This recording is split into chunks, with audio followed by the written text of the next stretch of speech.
어느 날 사환이 와서 이런 말을 전하였습니다. 스바 사람이 갑자기 와서 당신들의 소와 나귀를 죽이고 다른 종들도 죽였습니다. 그 소식을 미처 다 듣기도 전에 다른 이가 와서 말합니다. 당신의 양과 종들이 불타버렸습니다. 그리고 또 다른 이가 옵니다. 갈대아 사람이 당신의 낙타를 앗아가고 종들을 죽였습니다. 자신의 소유물이 습격당하였고 그 모든 소유를 갑작스럽게 잃었다는 소식이 거듭되고 그 연속하는 절망적인 소식 너머로 아직 그의 불운은 끝나지 않았다는 듯 새로운 사람이 또 그에게로 옵니다. 그리고 그가 전한 소식은 그 앞에 모든 것을 덮을 만한 재앙과도 같은 것이었습니다. 당신의 자녀들이 음식을 먹고 포도주를 마시던 중에 바람으로 집이 무너져 그들이 죽고 말았습니다. 그 모든 소식을 들은 욥은 그러나 온전하며 정직하고 하나님을 경외하는 자였기에 기꺼이 하나님의 주권을 인정하며 겉옷을 찢고 머리털을 밀고 하나님 앞에 엎드려 기도합니다. 하나님께서 내가 가졌던 그 모든 것을 허락하셨고 하나님 덕분에 그 모든 것을 내가 가진 것이었으니 이제 그 모든 것을 거두어 가셔도 그것은 당신의 권한입니다. 나는 오직 주님을 찬송할 뿐입니다. 그것의 처음 시작은 마치 사탄의 장난과도 같은 것이었습니다. 자녀의 축복을 받았고 물질적으로 풍족하였던 욥은 그야말로 하나님의 축복을 받았다고 여겨지던 자였습니다.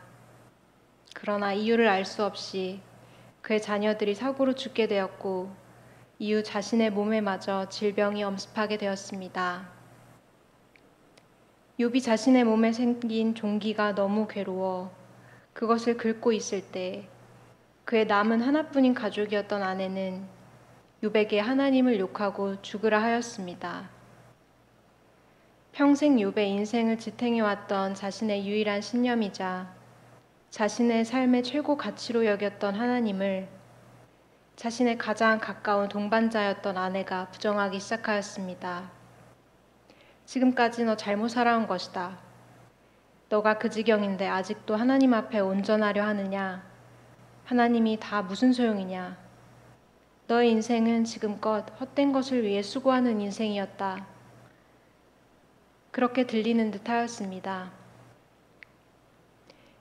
욥은 온전하고 정직하며 하나님을 경외하는 자였기에 주시는 이도 거두어 가시는 이도 하나님이시라고 생각하였습니다. 그러나 욥이 하나님을 경외하는 자였기 때문에 자신이 악에서 떠나려 부단히 애를 썼음에도 어째서 하나님께서 자신을 향하여 고통을 내리시는지 욥은 알 수 없었습니다. 내가 주 앞에서 온전하려 애썼고 주님께서는 나에게 이 세상에서 받을 수 없는 여러 복을 주셨습니다. 그러나 내가 나의 자녀들까지도 하나님 앞에 범죄하여 벌을 받지 않게 하려고 이처럼 조심하면서 하나님을 섬겼는데 어찌 나에게 하나님께서 갑작스럽게 이런 어려움을 주실까? 자신이 하나님을 경외하라는 자라는 이 생각이 오히려 현 상황을 받아들이는 것을 어렵게 만들었습니다. 욥은 계속해서 왜 어째서를 찾습니다. 내가 그토록 하나님을 섬기고 충성하였는데 왜 어째서?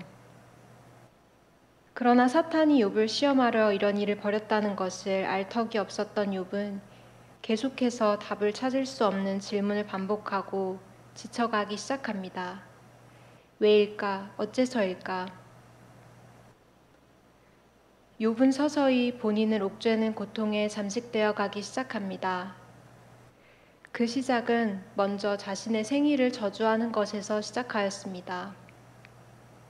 극심한 고통의 욥은 차라리 자신이 이 땅에 나지 않았더라면, 그날 하나님께서 조금만 이 세상을 덜 돌보셔서 자신이 이 세상에 나지 않았더라면, 자신이 태어난 날에 해가 뜨지 않았더라면 내가 태어나서 이 모든 고통을 맞이하게 되었구나 하는 극심한 슬픔을 토로합니다. 어디로부터 왔으며 왜 왔는지도 모르는 고통을 겪게 된 욥은 그 고통을 차마 감내하지 못하며 스스로의 탓으로 그 고통의 원인을 돌리기 시작합니다. 어쩌다 나의 삶이 이렇게 되었을까? 어떻게 나에게 이런 커다란 일이 닥쳤을까? 내가 그렇게까지 잘못 살아온 것일까? 아, 차라리 내가 이 세상에 등장하지 않았더라면 나는 이 모든 괴로움을 모르고 지내지 않았을까? 욥은 자신이 삶에서 겪는 모든 부조리한 것들, 부당한 것들을 하나님 앞에 털어놓습니다. 어찌 이런 일이 생긴 것입니까? 그러나 욥의 이런 말할 수 없을 만큼 고통스러운 삶에 또 다른 포화가 떨어지고 맙니다. 그것은 바로 욥의 친구들이라고 하는 세 사람, 엘리바스와 빌닷 그리고 소발의 말이었습니다. 그들은 욥의 친구라고 하였지만 누구도 욥의 고통을 진정으로 이해해 주지는 못했습니다. 욥의 친구들은 욥이 겪는 이 모든 고통의 원인을 욥에게 돌립니다. 너가 분명 뭔가 잘못한 것이 있어 하나님께서 너에게 벌을 내리신 것이다. 이제라도 하나님의 크신 위엄 앞에 회개하라. 욥의 말처럼 그들은 정말 재난을 주는 위로자들이었습니다. 이들의 거듭되는 말은 욥에게 더 큰 상처를 입혔고 욥은 괴로워하며 그들에게 말하였습니다. 너희가 내 마음을 괴롭히며 말로 나를 짓부수기를 언제까지 하겠느냐. 너희가 10번이나 나를 학대하고도 부끄러워하지 아니하는구나. 욥은 자신의 상황에 깊은 애도와 공감을 하는 대신 자신을 타박하는 친구들을 보며 마치 자신이 조롱당하는 기분을 느끼게 됩니다. 자신을 향한 숱한 재앙과 사고, 그리고 그의 마지막 희망과도 같던 친구들의 격려를 가장한 멸시를 오래도록 당하던 욥에게 욥기 38장에 이르러서야 비로소 여태껏 듣지 못했던 하나님의 음성이 들려옵니다. 하나님께서는 욥에게 말씀하십니다. 세상의 모든 기초를 누가 놓았느냐? 세상의 모든 질서는 누가 세웠느냐? 누가 이 땅의 모든 것을 운행하며 다스리느냐? 그리고 하나님께서는 다시 욥에게 물으십니다. 너가 나의 공의를 부인할 수 있느냐? 너의 의를 위해 나를 악하다 할 수 있겠느냐? 사탄에게 욥을 시험하도록 허락하신 후 욥의 입장에서는 마치 갑자기 사라진 것만 같았던 하나님께서 욥에게 나타나십니다. 그리고 이 세상 모든 것들에 대한 자신의 주권을 욥이 인정하도록 하십니다.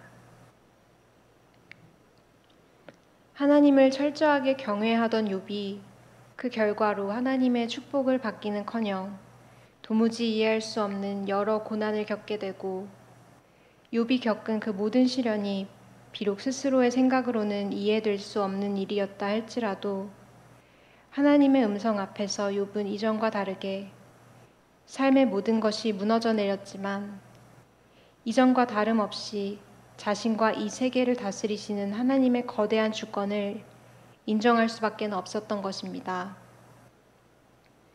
욥은 자신에게 닥친 이 괴로운 일들의 원인을 전혀 이해할 수 없었고 더구나 하나님을 섬기는 자신에게 이런 일이 일어나게 된 것을 원망하며 투덜거리기도 하였으나 결국 하나님 앞에 굴복하고 자신을 내려놓을 수밖에는 없었던 것입니다. 욥은 부유할 때도 하나님을 섬겼으나 그 섬김은 자신의 안위를 위한 섬김이기도 했습니다. 자식들이 잔치를 할 때 죄를 지었을지도 모른다는 두려움 때문에 그는 잔치 후 자식의 수만큼 번제를 드리며 회개하였습니다. 그런 욥에게서는 하나님을 향한 두려움, 곧 자신의 현 상황을 지켜주실 수 있는 분으로서의 하나님을 섬기는 마음이 있었습니다. 자신의 안락한 생활이 무너질까 하는 두려움이 있었던 욥은 많은 것을 잃고 마침내 자신의 마지막 남은 몸마저도 상해가자 하나님을 애써 원망치 않고 참아왔던 자신의 억눌렀던 분노를 분출하게 됩니다. 친구들과 이야기하며 점차 하나님을 향한 원망이 커져가던 욥은 하나님께서 자신을 방치하며 또한 하나님을 손통할 수 없는 분으로까지 묘사합니다. 그러다가 친구들의 질책에 반응하여 점차 하나님께 자신의 무죄를 항변하기까지 이릅니다.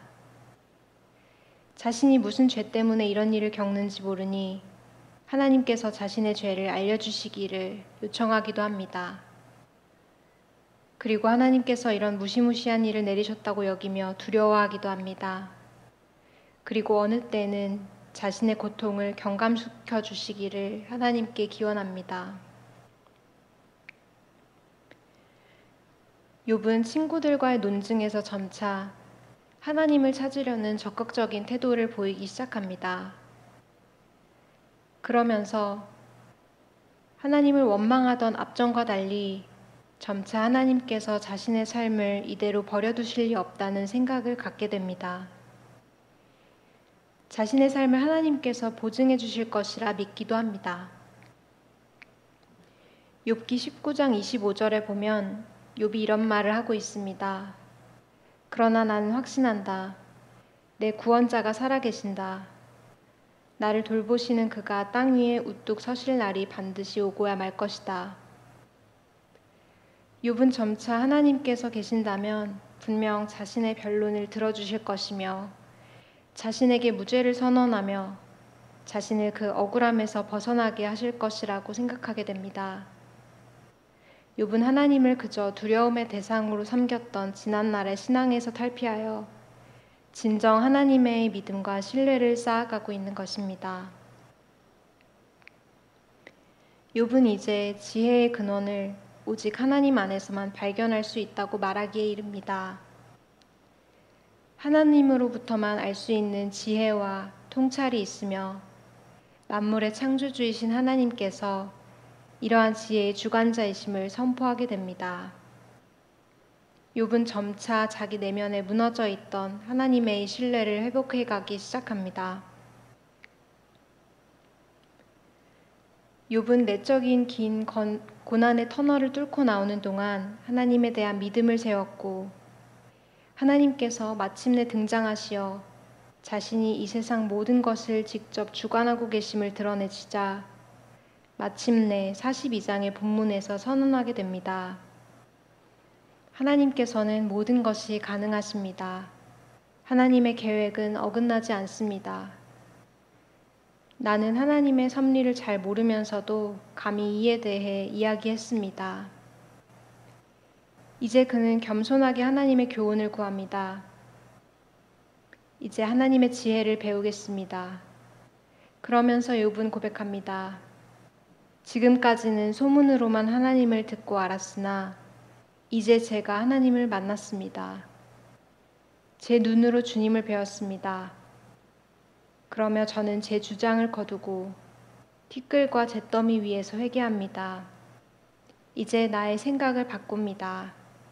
주님을 만나고 나의 모든 생각이 바뀌었습니다. 욥은 이제 하나님에 대해 알던 간단한 지식으로 이 세계를 보지 않습니다. 자신의 선한 행동으로 몇 가지 보상을 내려주던 간단한 하나님은 자신이 모든 것을 잃은 후 자신을 떠났습니다.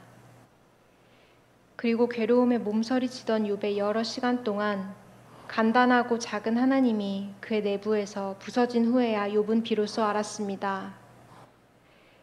하나님은 욥 안에 갇혀 그의 행동에 영향을 받는 분이 아닌 자신과 자신을 포함한 이 전 우주를 돌보는 분이심을 말입니다.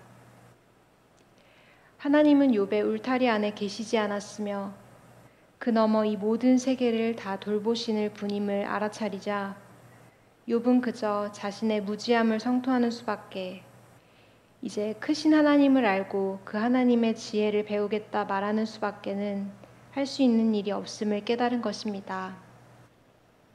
그 하나님은 자신이 스스로 담을 수 없으며 오히려 자신을 채우시는 분으로 자기 너머의 모든 계획을 가지고 계신 분이라는 것입니다. 하나님이 욥에게 작고 간단했을 때 욥은 때로 항변하였습니다. 불만을 토로하고 왜 자신의 계획대로 하나님께서 응해주시지 않는지를 물었습니다. 자기가 원하는 시간에 원하는 장소에 하나님께서 나타나지 않으시기에 불안했고 그래서 하나님과 단절된 기분을 느끼기도 하였습니다. 그의 고통 중에 깨어진 것은 욥 그 자신이 아니었습니다. 그의 고난 기간 동안 깨어진 것은 바로 욥의 작고 단순한 하나님이었습니다. 욥이 알던 딱 그만큼의 하나님, 그것이 깨어지자 욥은 비로소 이 우주를 운행하는 거대한 하나님의 음성을 맞닥뜨리게 된 것입니다. 다 함께 기도드리시겠습니다. 하나님, 우리의 하나님은 어디에 계셨는지 생각해 봅니다. 당신은 우리의 장독대 아니었는지요? 혹은 우리의 작은 유리병 안에 있었는지요? 오늘 욥의 고난을 묵상하며 그 고난이 욥을 어디로 데려갔는지 되새겨 봅니다. 그것은 나를 넘어서는 광대한 주님이시며 그 하나님께서 세계의 모든 것을 운행하시기에 나 또한 친히 돌보실 것이라는 당신에 대한 나의 믿음입니다. 욥에게 나타나 음성을 들려주시사 그의 인생이 변하였듯이 우리의 삶에 임하시어 우리의 시야를 변화시켜 주옵소서.